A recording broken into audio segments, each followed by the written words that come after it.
ابني في ايه؟ ابن تانتي تحتيها ضربني. مين ده اللي يضربك وانا موجود يالا؟ ماليش دعوه، انا عاوز حقي.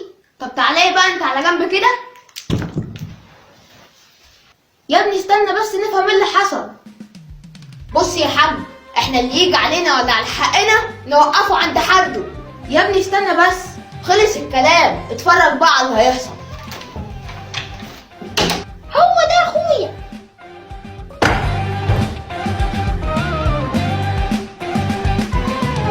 ادي اللي كان عايش لغيره الزمن اول، كانت تشوفه الناس سند والطيبه كانت ماليه.